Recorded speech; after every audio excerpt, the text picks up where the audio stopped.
So, good afternoon. It's a real pleasure to have two experts on the South African tourism industry here this afternoon for an interview about the current situation in South Africa. Many of you watching this video will know that things are very difficult in South Africa at the moment for the tourism industry, and I'm sure we all wish South Africa the best in overcoming the problems of the coronavirus, which have hit it very hard. So today we've got Tshivhengwa, who's the CEO of the South African Tourism Business Council. So the correct title, Tshifhiwa, is CEO of the Tourism Business Council of South Africa, often shortened to TBCSA. And Gillian Saunders, who's currently working a lot with that organisation, but who is an independent tourism consultant. Thank you both very much for joining me this afternoon. Can I start by just asking you both to say something about what the situation is like in South Africa at the moment? I mean, what we hear over here is that the industry is almost completely locked down and that a lot of people are struggling with their livelihoods at the moment. But Tshifhiwa, we came to you first. How do you see the situation? Well, the situation that we're in at the moment is a dire situation for the industry. We are at a time when the industry is on a standstill. There are jobs that are being lost, and there are, many companies that have closed temporarily, and there are some that have closed permanently. So the situation is dire. The impact of Covid-19 is being felt across the value chain of tourism. This has been going on, as you've said, our lockdown now is on month 4. And there's hardly many activities that are happening within the tourism value chain. So the industry is practically on its knees, and we've seen this with many people across the value chain. Some coming out and protesting, saying that they need to go back to work, we stand in solidarity with our fellow industry, employees and employers. We want the industry to open, but at the moment, the things are dire. We're on a lockdown. We're hoping that very soon we'll start to see some meaningful business, coming through, to our members, across the country. So dire situation, hoping for the best in the next, let's say, 3-4 weeks. Tshifhiwa, you said 4 months, and it's perhaps hard for people to understand what 4 months is, but it's close to 120 days now, isn't it, that there's been no tourism operating in South Africa? That's an awful lot of days without any kind of income for some of the people involved. No, absolutely. It's a lot of days, and we see this every day with employees, trying to make ends meet, businesses trying to stay afloat. They've got overhead costs that they still have to cover, even though they are not making any money. So the situation, like I said, is dire. And, you're right. Every day that we don't operate, we lose around 748 million rand worth of revenue that could have been earned by tourism establishment across the value chain. So it is a dire situation. We would have loved to go back to work, earlier than now. Perhaps, a month in now. Practicing our protocols and many other things. So it's been a long time, and many businesses are on their knees. The relief that we got from government is based on it went to the employees. It's not nearly enough, but at least it puts some food on the table. But look, the ultimate thing is that people want to go back to work, and we want our industry to go back to work. And that's why I'm saying that soon we're hoping to go back to work. At what levels is yet to be determined.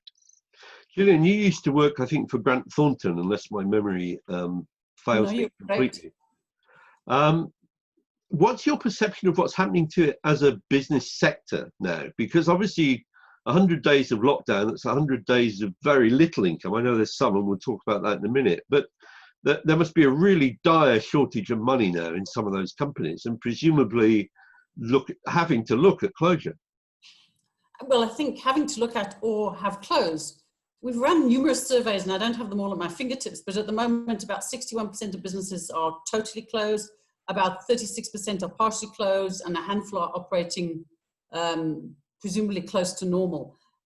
We just got statistics out that the revenue in the accommodation sector, for instance, for April and May was down 98%.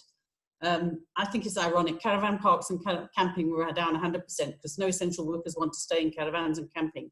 But it's nothing surprises us because we were closed down. So businesses, when we polled different businesses, they would say things like they had 2 weeks cash flow, they had a month's cash flow. Some businesses have been telling us recently, we looked at the game lodge industry, a handful had cash flow till the end of the year. Some had cash flow till the end of August. Some had cash flow till the end of September. When the cash flow runs out, there are no other options on the table. And that's when they've gone into what they were using terms like hibernation mode, or we're mothballing. They've reduced expenses down to the bare minimum, and they are still unable to cover those cash flows. Some of it's debt. And I've been talking to people who've been involved in restructuring and turnarounds, and I'm trying to help some of the businesses now, because while there are debt options, government also has a debt guarantee scheme with the private banks, and it's supposed to have 100 billion in it for all industries, not just tourism. But it's only been drawn down 12 billion out of the 100 billion. Why? Because the banks can't trust those businesses to still be around to pay back, and those businesses are too scared to take more debt or to take debt when they have such a precarious future. So there is nothing to save the businesses. Are those individual business directors being required to guarantee the loans? Is that happening in South Africa? Because that is happening in many places. Is it? I'm not sure of the detail of that, but certainly banks are looking for additional collateral. They're looking to factorize the debtors book, but any good business has collected all its debts now, because you've had 3 to 4 months of closure. That was the little bit of cash flow you could draw on. You could collect your debts. So from a business management perspective, it's been an utter crisis. The groups have explained of how it's the exercise of closing down 50 hotels is a massive exercise to deal with all of that, to work out, to apply for the TERS funding, which is our labor support funding from government. It's an administrative nightmare, and it's a hassle factor and an all-consuming factor for our industry. And I think what we're starting to experience, what Tshifhiwa and I are experiencing from the industry now, is a sense of desperation. And that is why the protests are happening. And people are grasping at straws because they have nothing else to grasp at. And it's really an unhappy situation. And I think in South Africa that we don't have anything like the fiscal depth or the safety nets that other countries have. And while we have a little bit available, there's very little available for people. And that's probably what most people in our industry are concerned about, is our staff, our workers. In our industry, there's about 740,000 direct workers. And in total, we're responsible, or we support 1.5 million throughout the economy. And I think that's another thing that our policymakers never quite understand tourism. You know, it's this multifaceted, complex industry that people think is fluffy and holidays and having fun, when there's a lot more to the tourism industry than just that. And a statistic I like to use is that in South Africa, we have quite an important vehicle manufacture industry, which government stimulates and spends a lot of time on. 12.5% of the output of the vehicle manufacturing industry goes to the car hire industry. On top of that, we buy buses and coaches and a whole bunch of vehicles from our car manufacturing industry. That is one industry that will go down with us to a lot, you know, I mean, and it's not the only one. Agriculture, lots of other manufacturing. Some of our banks say that their credit card fees on tourism spend is a very major portion of their revenue. Yeah. So I think, given that this is going to be seen by an international audience, Gillian, we should just point out that in Europe, a lot of the companies have actually had benefits like furlough schemes and so on for workers, which are simply not possible in a country like South Africa.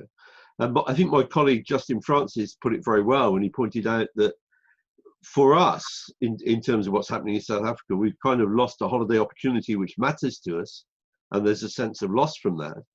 But we haven't lost our livelihoods, and the hosts, the people who look after us in South Africa when we come to South Africa on holiday, they have lost their livelihoods. They haven't just lost a holiday.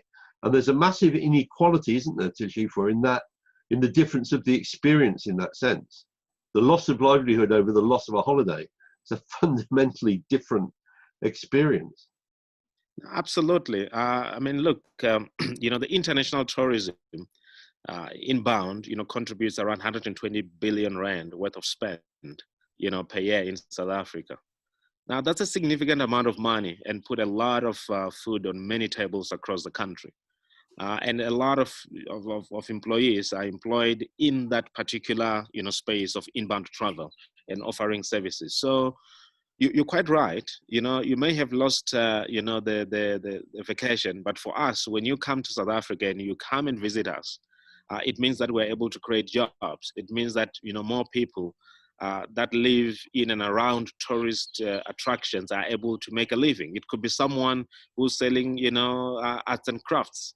It could be someone who has a small kitchen that, serves coffee or tea, alongside the road. There are many people who are dependent, on what, tourism do. And that's why we've been saying to government, there has to be a recognition of the impact of this industry, and also how it creates jobs in many places that are outside urban areas. So yes, you're right. Your holiday puts, a meal, on the table here in South Africa, and that's why we continue to invite, people around the world that, when you really look at where you want to visit, look at us. We are here. We're going to bounce back. We're going to open up our borders, and we should be able to welcome tourists back, as soon as possible. And we want to be the preferred destination because there's a whole lot of things that we offer in this destination.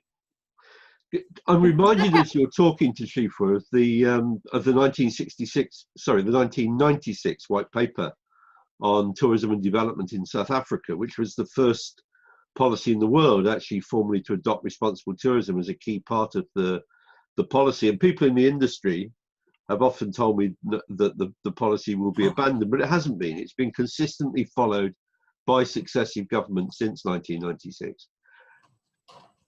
A big part of that was about saying that tourism had the capacity to create jobs in rural areas where people would be able to diversify away from being entirely dependent on subsistence agriculture. Does that feel as though the strategy is now under threat? Well, the strategy at the moment, it's not under threat. Actually, it is the strategy that has been sort of adopted even by, the portfolio committee, in Parliament to say, we've got to promote tourism in small towns, in the villages to make sure that, it reaches, those areas where, it hasn't reached yet. The tourism is unique in that sense that, you can come and stay in an urban area, you can have an experience in a rural area, and there can be people, who are so dependent on what we do. So that strategy still continues. We still support it, and we need to do even more work in ensuring that those hidden gems in the rural area, they are unearthed, they are able to be, put out there to the international market, and people are, are able to come and enjoy that. Gillian can speak more, around this. She's done a lot of work around, the statistics, when it comes to rural and urban tourism. Gillian, do you want to come in there? Yeah, and a couple of things. I think there's a few studies. In fact, we've just done a recent one looking particularly at our game lodge industry. And there's two perspectives to it. There's the private one and the public one. The private game lodges alone are employing about 32,000 people, nearly, and 84% come from the local communities. And other research has shown that in those poor communities next to our game areas, and there's a big one next to our largest park, Kruger Park, it's called Bushbuck Ridge, it really does have, going on towards 3 million people living there. So it's not a lot, the number of people. So that particular area employs about 23,000 people from the local communities. But in those communities, one person tends to support 10 people. So that's actually 220,000 people. And yes, it's still not what we need to provide in employment there. And that's why Tshifhiwa was right. And we've been working as an industry and with NGOs on enhancing the supply chain to bring more people from those communities with businesses and entrepreneurial opportunities into it. And that's an essential thing. And the other thing I just want to mention about that rural areas and private parks and public parks, South African National Parks is well known globally as one of the conservation agencies that has maximized its revenue from tourism to support conservation. Its main aim is conservation. Tourism is its byproduct or its sideline to create the money. I think it's 79% of SANParks revenue comes from tourism, and that's after cost of sales. Yeah. And the private game reserves, there's no entrance fees, there's no concession fees being paid. What is happening now is your conservation asset is at threat and is at risk because there is no money for the anti-poaching, there's no money for the fence maintenance, there's no money for the security. Oh. And at the same time, there are poorer people next door who are getting desperate. So bushmeat or the enticement of the illegal wildlife trade is going to increase. And both anecdotally and, there are factual examples already from around Vic Falls, from around East Africa, and from around our parks where poaching is on the increase. So we're pushing these people into destitution and we're potentially losing our major asset, all through these 4 months of lockdown. And we know that foreign tourism isn't going to come back first, and that's probably the biggest beneficiary of conservation. But domestic tourism is big in our national parks as well. So just their gate revenue and their tourism revenue is essential to our conservation product. That moves us on quite nicely, actually, to talk. So I wanted to talk about what's the situation with domestic tourism in South Africa. If you take the Gambia, which is the other African country I probably know best, there is simply no domestic tourism. It's a small country. It's a much poorer country than South Africa, and there is no domestic tourism. They're locked down entirely. All their land borders and the airports are closed. Things are really bad there. Mm. In South Africa, there is a big domestic market. Is the domestic market able to travel, and is there domestic tourism taking place, or is that locked down as well? Well, the domestic travel at the moment, it's locked down for leisure. We're only allowed to do business travel. It is something that we would have loved to see happening a month ago. So that we can start to, topping up the business travel with a bit of leisure, and then at least some of these properties, would have been able to open, and people would have been able to go back to work. So At the moment, we don't have any domestic travel happening. Do we have a large domestic travel market? Well, I believe that we have a sizable domestic market. There are a lot of people who are tired of being locked down at the moment, and they would want to go to the national parks, stay over, go to game lodges and visit hotels, go to resorts. There are many people who would love to do that. And for us, one of the things that we've been advocating for, in government is to say, open up fully the domestic market so that people can move around. And also, if you can, people can, especially here in the Gauteng area or Johannesburg, Pretoria area, where, we are in a small province and we're not allowed to move to the other province. And this other province around this province are dependent on people from this urban area to go there and spend money and sustain those establishments.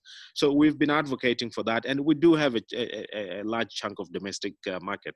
If you look at the spend, out of the total spend of about 273 billion rand on tourism, 56% is domestic spend. Right. Although it is driven by business and government travel, there's still a huge chunk that's driven by leisure travel. Especially, when people are going to events, local events, when they go to, December holidays, Christmas, and a lot of people who travel around from provinces to go to their home provinces. There is a big chunk of domestic travel, and it's sustained a whole lot of, companies within our value chain. Are you optimistic that interprovincial leisure travel will be allowed soon, or do you think it's going to be locked down for a while longer? Well, we are optimistic that it's going to be allowed soon. We can't afford for it not to happen and wait longer. Otherwise, we will start to wind down many of these companies, and many staff will be involved in this. So our wish is that it should have been allowed now. We believe it can be done safely based on the protocols that have been developed. But of course, there are other reasons that government is putting, and saying, well, the movement of people, increase the risk of COVID-19.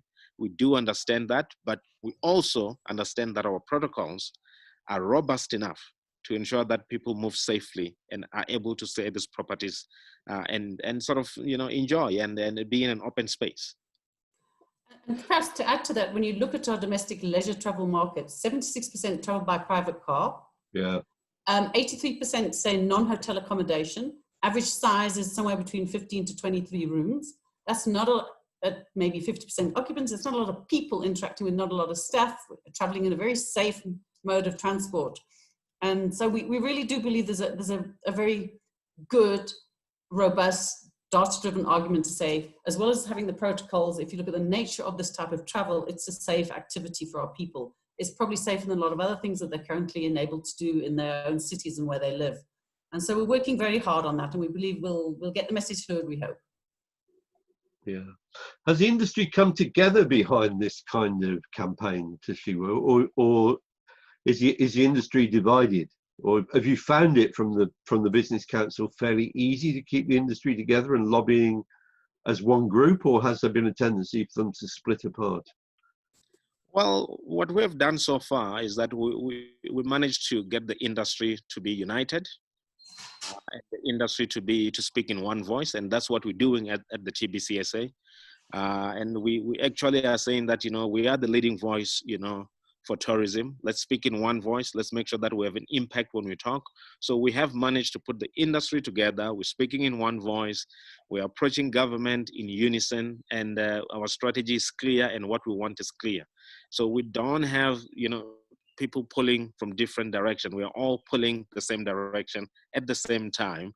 Although we may disagree in the tactics that we use, which is usual and common and welcomed, but we are, moving together. And we're doing so, it's one of those few rare times where we all understand that, our goals are the same, and we need to push our goals together.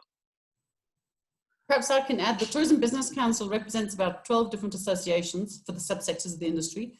As we've been going through this process, other groupings have come and started working with the Tourism Business Council very proactively, and we've had multiple working groups doing different aspects of strategy, protocol development.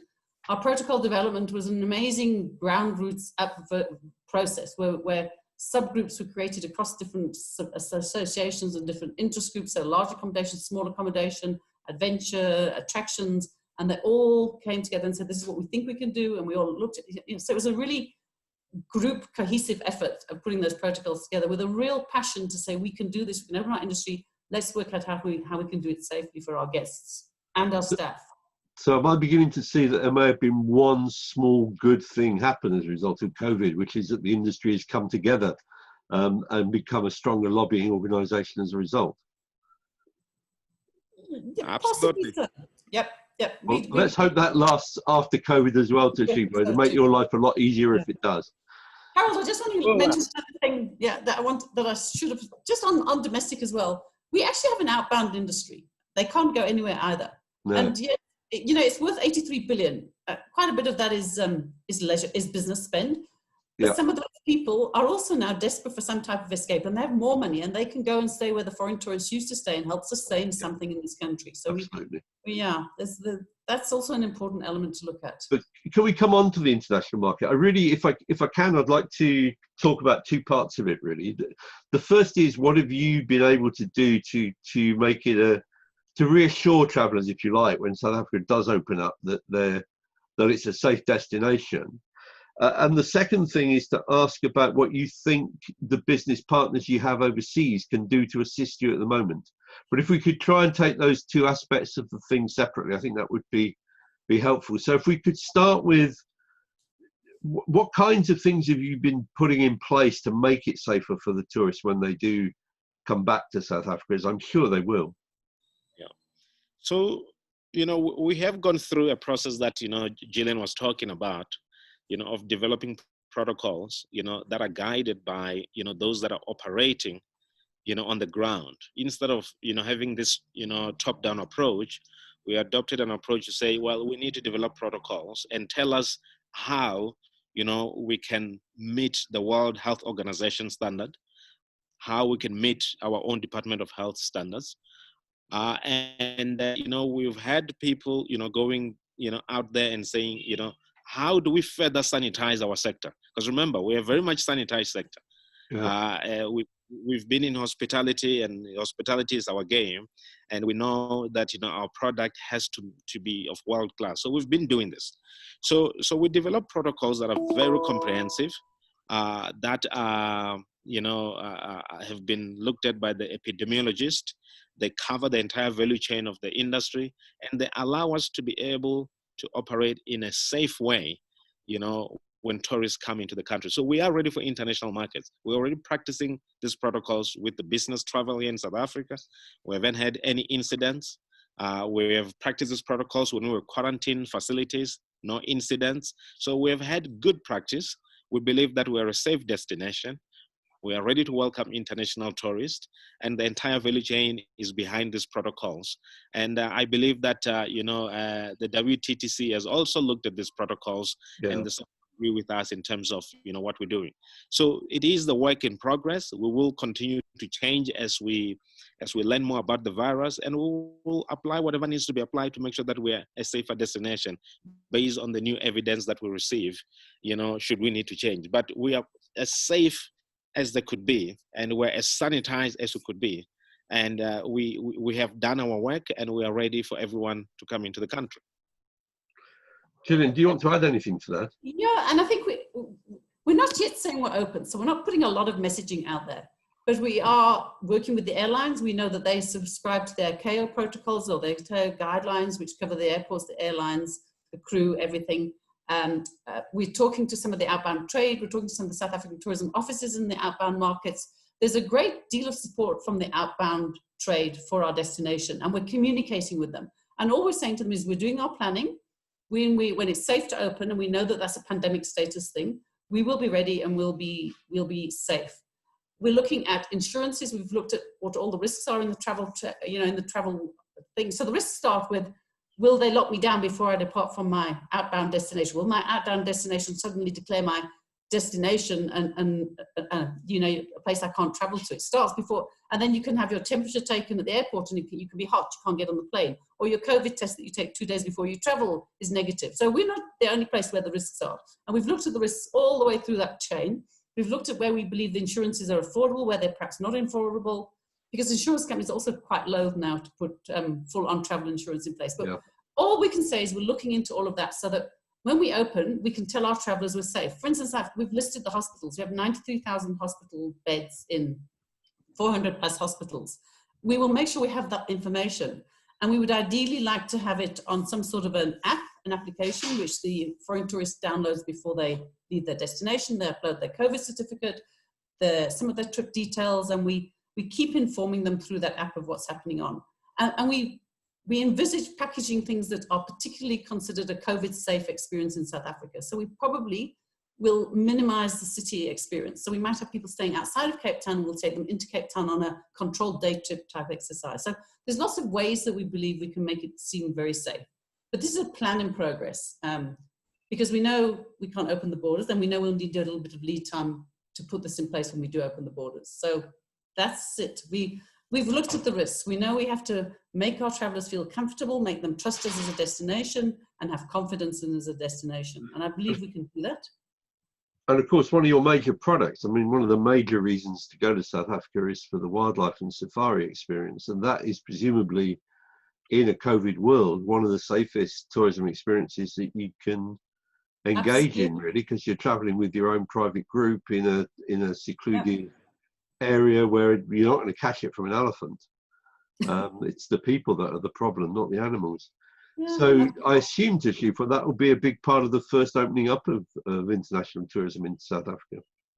Absolutely. We believe that the demand for safari is going to increase. It is one of those activities that is very social distance, because we talk about social distancing these days, and you are far out there in the wild, doing your morning or evening safaris, as well as your sundowners. We believe that there's going to be an increase on the demand when it comes to safaris, and simply because many people may not want to go to big cities at this time. They wouldn't want to go to places where there's a dense population, so they want to go to places where they're out there, and we have that space as a country. We have open wide spaces in many different provinces. You go to the Free State, it's open wide. You can drive for hours and you see nothing. There are many resorts that are there. There are many game lodges that are in the Eastern Cape. There are many of them that are in the Northwest, and also in Limpopo and Mpumalanga. So we are ready as a country, to welcome those guests, when we reopen. And we believe that, our safari experiences, are yet to be matched by any country in the world. Yeah.